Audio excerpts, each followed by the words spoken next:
Good morning all of you.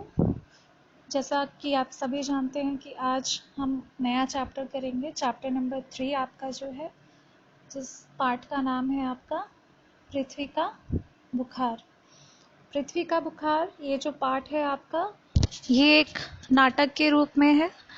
कहानी नहीं है कोई, और ना ही कोई कविता है, एक नाटक है।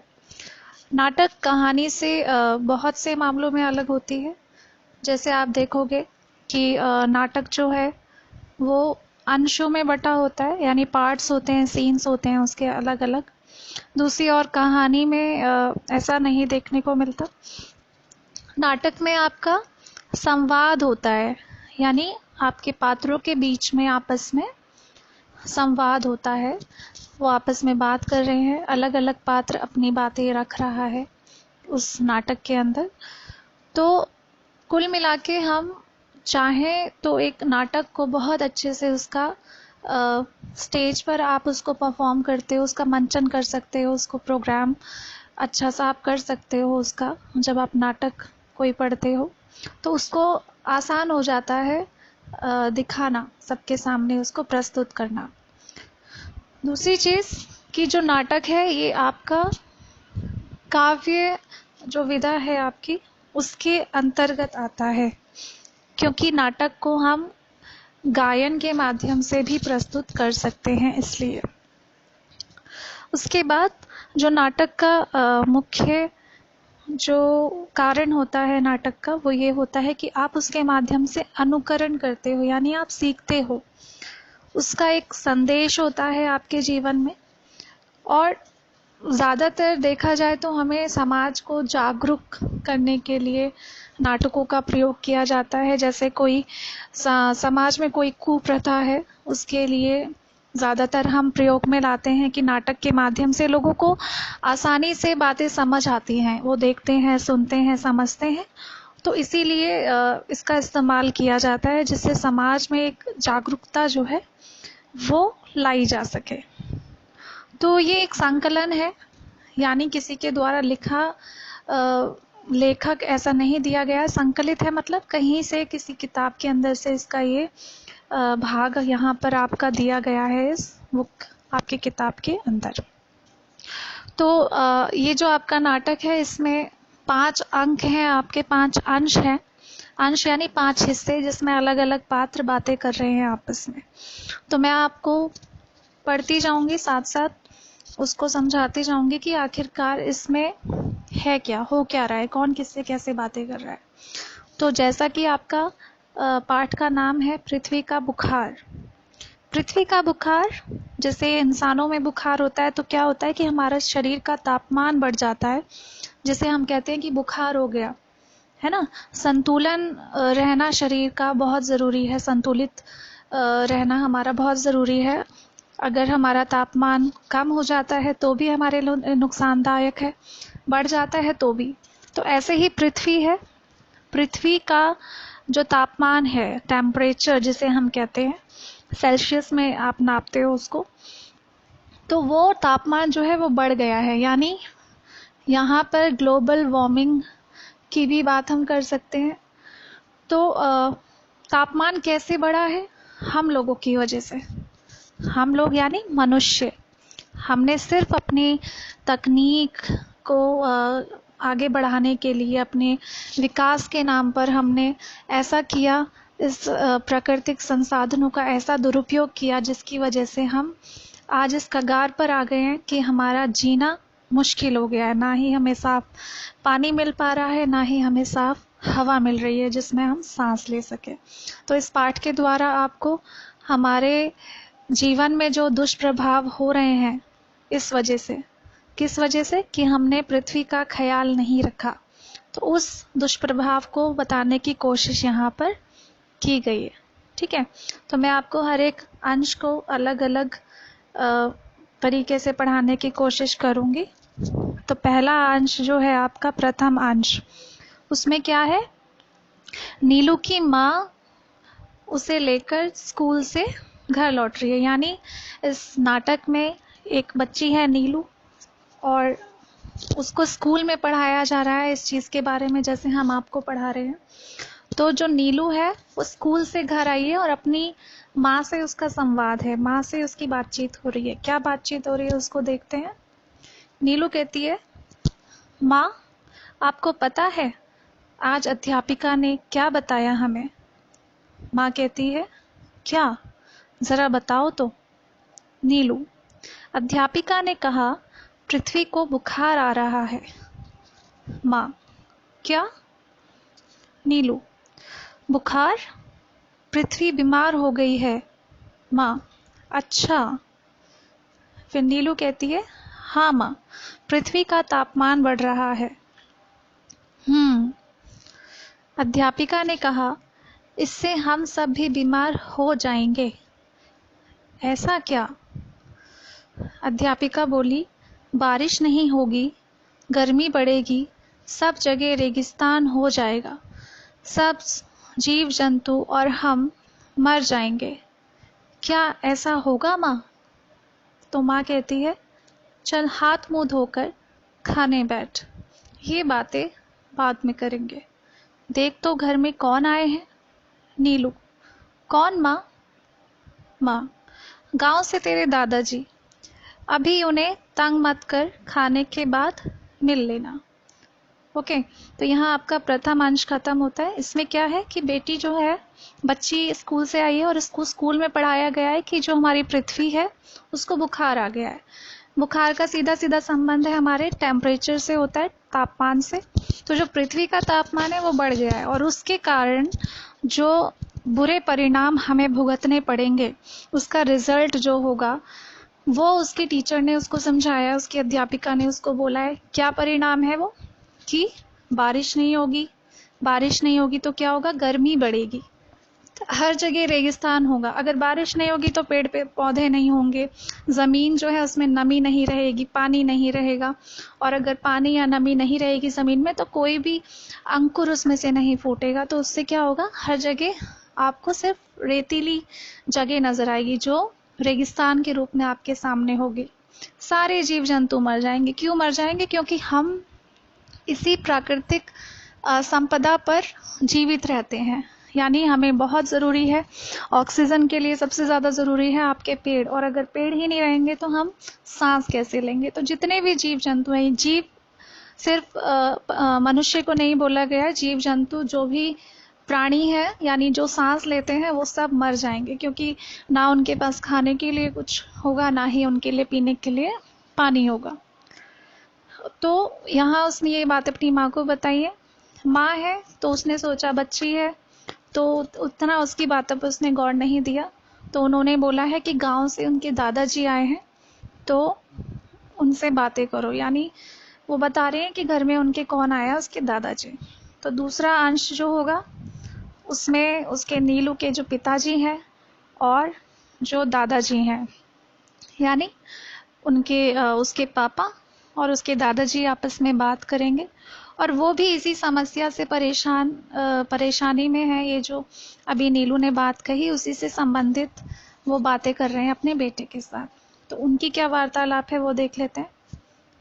तो दूसरे द्वितीय अंश में क्या है, दोनों बातें कर रहे हैं, नीलू के पिता और दादाजी। पिताजी कहते हैं, प्रणाम बाबूजी। दादाजी, जीते रहो बेटा। पिता, ऐसे अचानक चले आए, चिट्ठी भेज दी होती तो लेने आ जाता। दादाजी, नहीं बेटा, तुम इतने व्यस्त रहते हो, अपना क्या है, खाली बैठे हैं। गांव में हाल बुरा है बेटा।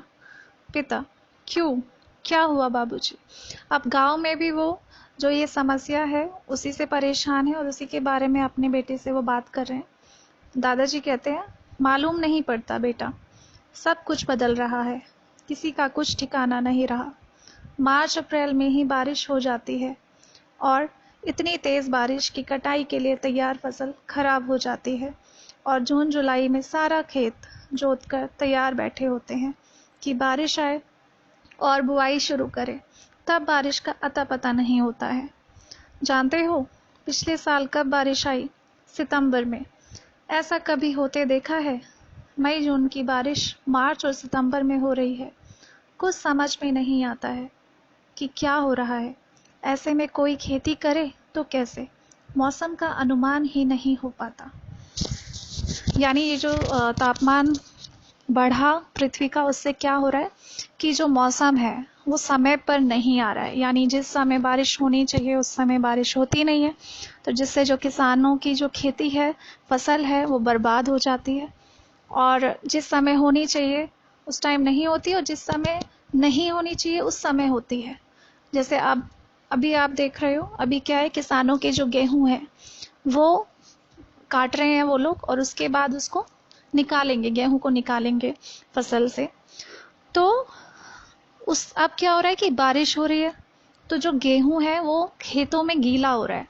गीले होने से क्या होगा कि वो जो दाना है वो खराब हो जाएगा गेहूं का खेत के अंदर, और गीलेपन में उसको मशीन में निकाल भी नहीं सकते। तो ये क्या है, ये जो पृथ्वी की दुर्दशा हो गई है, जो हालत बिगड़ी है, उसी की वजह से ये सब हो रहा है। और क्योंकि नीलू के जो दादाजी हैं वो एक किसान है, तो वो परेशान है क्योंकि उनका पूरे साल की जो मेहनत है इस कारण जो है वो खराब हो रही है, और उनसे वो देखा नहीं जा रही है वो चीज़। तो फिर उनके बेटे कहते हैं, मौसम सचमुच बदल रहा है, अखबार टीवी में भी इसकी खूब चर्चा हो रही है। नीलू तो जब ये बातें सुन रही है नीलू, तो उसको याद आता है कि उसकी जो अध्यापिका है उसने भी उसको कुछ ऐसा ही पढ़ाया है। तो फिर वो बीच में बोलती है, नीलू कहती है, अध्यापिका भी यही कहती थी, मौसम बदल रहा है, पृथ्वी बीमार हो रही है। पापा, पृथ्वी क्यों बीमार हो रही है? क्योंकि वो बच्ची है, जैसे आप बच्चे हो, बहुत सारे प्रश्न दिमाग में आते हैं। तो जब वो ये बातें सुन रही है, फिर उसने अध्यापिका की भी बातें सुनी अपनी, तो उसके मन में ये विचार आ रहा है कि आखिर ये हो क्यों रहा है, ऐसा क्यों हो रहा है कि जिसके कारण ये मौसम जो है वो बदल रहा है। तो दादाजी कहते हैं, कलयुग आ गया है और क्या। अच्छा, जो पुराने ख्यालात के लोग हैं उनके मन में ये विचार रहता है कि कलयुग है, हर चीज़ बुरी होगी। तो वही उनकी भी धारणा है कि कलयुग है, कलयुग यानी मशीनी युग है। कुछ लोग कलयुग का मतलब निकालते हैं कि कोई भी पुराने संस्कार नहीं रहे हैं बच्चों के अंदर, पुरानी चीज़ें, शर्म, ये सब नहीं रही है, तो उसको भी कलयुग बोलते हैं। तो कलयुग आ गया है तो इसलिए बुरे लोग हैं धरती पे, तो इसीलिए बुरा ईश्वर उनके साथ कर रहा है। तो यहाँ पे ये दूसरा अंश खत्म होता है इस नाटक का, जिसमें वो तीनों विचार कर रहे हैं कि आखिर इसका परिणाम आगे हमें और कितना बुरा भुगतना पड़ेगा। फिर आते हैं तीसरे अंश के ऊपर। तीसरे अंश में नीलू परिवार के साथ टीवी देखने बैठी है, जैसे हम लोग आपस में बैठते हैं फैमिली के साथ खाना खाने के लिए, ऐसे ही इसमें क्या है, टीवी में जैसे आप न्यूज़ देखते हो तो वो लोग भी समाचार देख रहे हैं टीवी में। तो टीवी में चल रहा है समाचार। हिंदी चैनल में आपका स्वागत है, मैं हूं स्वाति पंचाल। अब सुनिए हिंदी चैनल की तेज तर्रार खबरें। चीन में असमय की बारिश से भारी बाढ़ आ गई है। पानी बीजिंग शहर में घुसने से लाखों लोगों के लिए संकट पैदा हो गया है। राहत कार्य जोरों पर है। दादाजी, कलयुग, घोर कलयुग, यहाँ बूंद बूंद के लिए तरस रहे हैं, वहाँ प्रलय मची हुई है। टीवी से स्वाति। वैज्ञानिक इस असमय की बारिश से परेशान हैं। उनका कहना है कि यह पृथ्वी की जलवायु के बदलने का एक और प्रमाण है। समाचार है कि गंगोत्री का हिमनद पिघलने लगा है। हिमनद यानी जमा हुआ पानी। गंगोत्री मैंने आपको पहले सबसे पहली कविता में समझाया था कि गंगोत्री हिमालय से होकर आती है, यानी वो जमी हुई होती है, फिर गर्मियों के मौसम से वहाँ से पिघलती हुई मैदानी क्षेत्रों में आती है। तो हिमनद यानी हिम, बर्फ की नदी, वो पिघलने लगा है। गंगोत्री का जो हिम की नदी है, बर्फ की नदी, वो पिघलने लगी है। उससे क्या होगा कि धरती पर जो जमा हुआ भाग अगर पानी बन जाएगा तो क्या होगा कि धरती में पानी की मात्रा बढ़ जाएगी, जिससे बाढ़ की समस्याएं आएंगी, सुनामी का खतरा बढ़ेगा। बर्फ की बड़ी बड़ी सिल्लियां नीचे की ओर बह रही हैं, जिससे अल्मोड़ा, देहरादून, ऋषिकेश आदि निचले शहरों का खतरा पैदा हो गया है। गंगा का जल स्तर बढ़ने के भी संकेत है। इसे भी वैज्ञानिक पृथ्वी के गरमाने से जोड़कर देख रहे हैं। मेरे साथ इस समय स्टूडियो में मौसम विभाग की अध्यक्ष डॉक्टर प्रेमलता परमार हैं, उनसे समझने की कोशिश करते हैं कि यह सब क्या हो रहा है। प्रेमलता जी, स्टूडियो में आने के लिए धन्यवाद। अच्छा बताइए, यह सब हो क्या रहा है? एक और बाढ़, एक और सूखा, कहीं बर्फ पिघल रही है, कहीं बेमौसम की बारिश। अच्छा, यहाँ टीवी एंकर जो है, जो टीवी में समाचार बता रही हैं, उन्होंने अपने स्टूडियो में एक खास मेहमान को बुलाया है जो उस विभाग से संबंधित है, जो पर्यावरण से संबंधित एक्सपर्ट है। तो वो अपनी बातें बताएंगी कि किस कारण आखिर ये हो रहा है। तो प्रेमलता जी हैं, वो बोल रही हैं, हाँ, इसका तो डर था ही। वैज्ञानिक पहले से ही चेतावनी दे रहे हैं कि मानव क्रियाकलापों की वजह से पृथ्वी गर्माने लगी है। ये सब मौसमी परिवर्तन इसी के परिणाम है। यानी मानव क्रियाकलापों की वजह से, यानी हम क्या कर रहे हैं कि हम प्रकृति को तो नष्ट कर रहे हैं, लेकिन उसको सुधारने का प्रयास नहीं कर रहे। सिर्फ अपने स्वार्थ के लिए हमने प्रकृति का विनाश कर दिया है, और उसी के कारण ये जो मौसम है वो बदल रहा है। स्वाति, प्रेमलता जी, किन मानव क्रियाकलापों के ये परिणाम है? यानी अब मानव ने ऐसा क्या किया जिसकी वजह से ये जो धरती है इसके साथ इसका ऐसा स्वरूप हमें देखने को मिल रहा है। तो प्रेमलता बताती हैं कि किस कारण से मानव के ऐसे कौन से काम हैं जिनकी वजह से पृथ्वी का जो तापमान है वो बढ़ रहा है, या पृथ्वी की जो दशा है वो बिगड़ रही है। तो प्रेमलता जी कहती हैं, पेड़ों का अंधाधुंध काटा जाना, धुआं उगलते कारखानों की संख्या में बेतहाशा वृद्धि, बेतहाशा यानी बहुत ज्यादा, शहरों का फैलाव, वाहनों की रेल पेल, ये ही सब इसके कारण है। इन सब से वायुमंडल में कार्बन डाइऑक्साइड की मात्रा बढ़ रही है, जो सूर्य से आने वाली गर्मी को पृथ्वी पर ही रोक लेती है। यह कार्बन डाइऑक्साइड पृथ्वी को एक चादर की तरह लपेट लेती है और उसे गर्म करती जाती है। इससे ध्रुवों और पहाड़ों की बर्फ पिघलने लगी है, समुद्र का स्तर ऊपर उठ रहा है, तटीय इलाके डूब रहे हैं, वर्षा की परिपाटी बदल गई है। जहाँ पहले बारिश होती थी वहाँ नहीं हो रही है, जहाँ नहीं होती थी वहाँ हो रही है। हमारे देश में भी यही सब देखा जा रहा है। पिछले साल कृषि पैदावार इसी कारण चौपट हो गई थी। असमय की बरसात से पकी फसल नष्ट हो गई और अगली बुआई के लिए बारिश ही नहीं आई। दादाजी, बिल्कुल ठीक, घोर कलयुग, शिव शिव।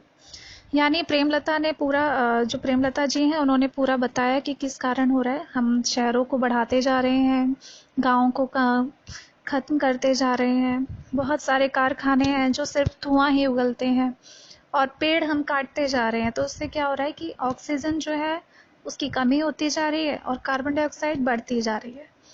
तो जो पृथ्वी है, जब कार्बन डाइऑक्साइड बढ़ेगी तो क्या होगा, उसके अंदर जो तापमान है वो भी बढ़ेगा, क्योंकि कार्बन डाइऑक्साइड आपको एक ऐसी गैस है जो आपके धरती पर सिर्फ गर्मी पैदा करती है। और इससे क्या हुआ, जैसा कि आप जानते भी होंगे शायद, कि ओजोन लेयर जो है हमारी, जो हमारी धरती की रक्षा करती है, वो कवच भी खत्म होता जा रहा है। तो इससे क्या हुआ कि धरती का तापमान बढ़ा और उसी से जो उसका संतुलन है वो बिगड़ गया। धरती के तापमान के बढ़ने से उसका संतुलन बिगड़ गया और मौसम जो है उसमें बदलाव आने शुरू हो गए। जैसे हमें बुखार होता है मनुष्य को, तो क्या होता है, बुखार आने से हम किसी काम को ढंग से कर नहीं पाते, हमारा दिमाग ढंग से काम नहीं कर पाता, हमारे हाथ पांव काम नहीं करते, हमारा शरीर हमारा साथ छोड़ देता है। तो इसी तरह पृथ्वी के साथ भी ये चीज़ हो रही है। तो ये समझने की हमें ज़रूरत है कि हमें इन चीज़ों में अगर हम कटौती नहीं कर सकते तो कम से कम जिन पेड़ों को काटा जा रहा है या जो कचरा हम फैला रहे हैं, इसके जिम्मेदार अगर हम हैं तो इसके साफ करने के लिए, इसको हटाने के लिए भी हमें आगे आना चाहिए। अच्छा, इस वीडियो में मैं आपको सिर्फ 3 अंश कराऊंगी। इसके बाद के जो 2 अंश हैं और आपका जो होमवर्क होगा, अगली वीडियो जो होगी, नेक्स्ट वीडियो, उसी में मैं आपको भेजूंगी, तो उसको आपको देखना है पूरा अच्छे से। तो यहाँ आज इस वीडियो में सिर्फ इतना ही। उसके बाद दूसरी वीडियो में देखिए इसके आगे का पार्ट। अपना ध्यान रखिए और पढ़ाई भी करते रहिए।